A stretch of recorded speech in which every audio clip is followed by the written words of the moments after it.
அறிவுசார் நகரம் இன்டெலெக்சுவல் சிட்டின்னு ஒண்ணு கொண்டு வர போறாங்களாம். இன்டெலெக்சுவல் சிட்டி எதுக்கு? எந்த இடத்தை எடுத்திருக்காங்க? எந்த இடம் எடுத்திருக்கு? எல்லாபுரம் ஒன்றியம் தானே. எல்லாபுரம் ஒன்றியத்துல இன்டெலெக்சுவல் எல்லாபுரம் ஒன்றியத்துல எத்தனை பேர் வந்திருக்கீங்க? கை தூக்குங்களா? எல்லாபுரம் ஒன்றியம் அங்கதான் இன்டெலெக்சுவல் சிட்டி. அதுவும் எத்தனை ஏக்கர்? 1700 ஏக்கர் எடுக்க போறாங்களாம். 1700 ஏக்கர் இவங்க எடுக்கிறதுக்கு ஆர்டரே போட்டாங்க. அதுக்கு அவங்க அனுமதி வழங்கிட்டாங்க தமிழ்நாடு அரசு. ஆனா இது 3 போகம் விளையக்கூடிய நிலம். 3 போகம்னா எல்லா நேரமும் அதுல ஏதாவது பயிர் விளைஞ்சிட்டு இருக்கும். அந்த நிலத்தை எடுக்க போறாங்கன்னு முதல்ல அதற்காக குரல் கொடுத்தவர் யார் தெரியுமா?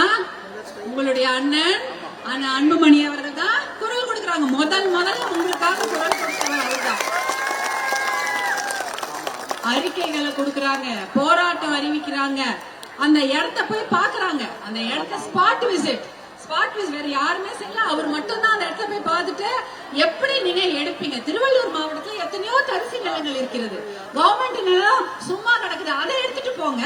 அதுக்கே விவசாயம் பண்ணக்கூடிய 3 போகம் நல்ல விளையக்கூடிய விவசாய நிலங்களை ஏன் எடுக்கிறீங்கன்னு சண்டை போட்டு அதை அப்படியே தடுத்து நிறுத்திட்டாங்க. இப்ப 1700 ஏக்கர்ல 700 ஏக்கர் போதும்னு சொல்லியிருக்காங்களாம். சரி, அறிவுசார் இந்த சிட்டி இந்த சிட்டியை கொண்டு வந்து என்ன பண்ண போறாங்க? பெரிய பெரிய ஃபாரின்ல இருந்து பல்கலைக்கழகம் கொண்டு வர போறாங்களாம். காலேஜ். இந்த ஃபாரின் காலேஜ்ல போயிட்டு நமக்கு முதல்ல சீட்டு கொடுப்பாங்கன்னு நினைச்சுட்டு இருக்கீங்களா?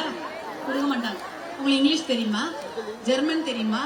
ரஷ்யன் தெரியுமா? எல்லா வெளிநாட்டு லாங்குவேஜ் எல்லாம் உனக்கு தெரியுமான்னு கேட்டுட்டு பாதி சமயம் உங்களுக்கு தகுதி இல்ல, திறமை இல்லன்னு காலேஜ்ல எடுக்க மாட்டாங்க.